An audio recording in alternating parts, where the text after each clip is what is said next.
Are you guys poly? Are you guys open? Are you in an open relationship? Monogamy, vintage. Are you open? Are you poly? Are you practicing ENM? It kind of feels like these days everybody is talking about polyamory, ethical non-monogamy. What do all those things mean? If you're just monogamous, people are kind of dismissive of it. I can admit I do that too, particularly as a queer person. So what do all these words mean, and why are we seeing them everywhere right now? Hi, I'm Esse or Stephanie. I use she and they pronouns.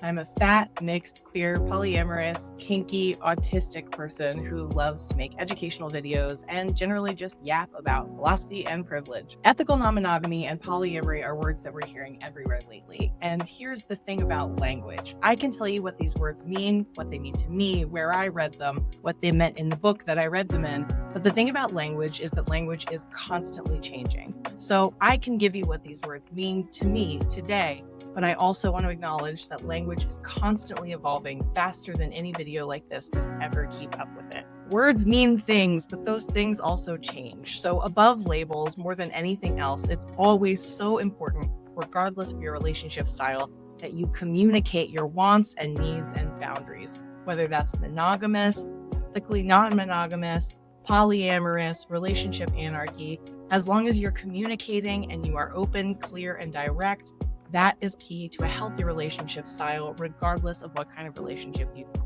Let's start with some of the basics. Ethical non-monogamy. Sometimes, even within the culture of non-monogamy and polyamory, this phrase is still controversial. The implication is that every relationship should be done ethically. Every relationship should be well communicated, the boundaries, the expectations. The idea that ethical non-monogamy should be stated with the word ethical implies that it's somehow not ethical, just in the doing of the non-monogamy. There are many different reasons people might engage in ethical non-monogamy, whether that's because they are someone who views themselves as polyamorous, someone who is capable or wants to have multiple romantic relationships, or sometimes people use ethical non-monogamy as a means of dating other people to find their monogamous partner. There really isn't anything wrong with dating that way, as long as you are open and honest about your expectations with the people that you engage with. Informed consent is so important, and when people decide to engage in relationships with one another, it's important that even if their relationship philosophies aren't aligned, they're incredibly clear with one another about their expectations, their boundaries, their goals, their wants and needs. So I would say that non-monogamy or ethical non-monogamy is really an umbrella term for all the different kinds of ways that are dating non-monogamously but open, and there are different scales to what open means. Something you'll hear a lot more, especially in straight relationships, but not only heterosexual relationships, is the idea of an open relationship. Now, open relationship means different things to different people, but traditionally with a cishet couple, if you're talking about a cishet man and a cishet woman having a partnership where they have their main partnership, it may be a primary partner or their boyfriend and girlfriend, their husband and wife, and the two of them may have external partners and call that an open relationship. There are some couples that use the phrase open relationship regardless of whether or not they're straight or queer, and that kind of means fair game, but you have to communicate that with your partner and anyone else that you see outside of that. So what is polyamory? Polyamory may differ from ethical non-monogamy in kind of a way that all squares are rectangles, but not all rectangles are squares. I would say that polyamory is ethical non-monogamy, but ethical non-monogamy is not always polyamory. Ethical non-monogamy is just not being monogamous and being clear and vocal about that happening. Polyamory is loving more than one person. An open relationship where a heterosexual couple might have some kind of rule around you're allowed to have sexual relations with other people, you're allowed to have friendships with other people, but you're not allowed to be romantically involved with other people, or you're not allowed to love other people or tell other people that you love them. Polyamory is the idea that you are capable of loving more than one person. Now, there are different ways to practice polyamory, and there is still hierarchical, which is what a lot of open relationships practice. And then there is non-hierarchical non-monogamy. And that ties in a little bit with relationship anarchy. Relationship anarchy can be practiced regardless of your gender, sexuality, or relationship style. You can practice methods of relationship anarchy within a cis-het monogamous couple. Relationship anarchy is essentially just refusing to participate in what's called the relationship escalator. The idea is that once you get on the relationship escalator, it really only goes one way until you get off of the escalator.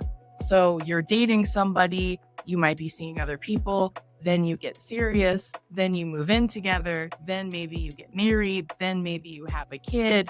And the idea is that once you get on, it starts going up and you can get off, but then the relationship is over and there's no really going back down. Relationship anarchy is the concerted effort to get off of the relationship escalator. And you can still do that even as a heterosexual monogamous couple. Practicing relationship anarchy in a cishet monogamous couple might look something like refusing to move in together even after years of relationship, or refusing to get married, refusing to have children. All of those things are some form of relationship anarchy that can still be practiced in a cishet monogamous relationship. My practice of relationship anarchy is the idea that no relationship should be held in any hierarchy above any other. It's the practice of anarchy within your personal and romantic relationships. I'm not saying anybody has to agree with me on this, but this is my personal philosophy. I am not in polyamory or in ENM to find my monogamous partner. I don't believe in the concept of a soulmate. I don't want to put all of the things that I want in another person on one person.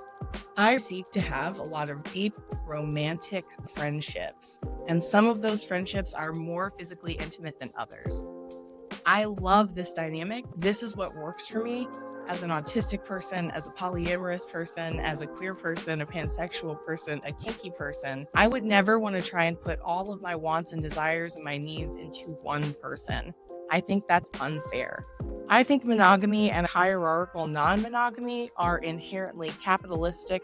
They support misogyny, white supremacy, capitalism. Anytime, regardless of your intention, that you are putting people in a hierarchy, you are putting someone's wants above someone else's needs. You are prioritizing someone.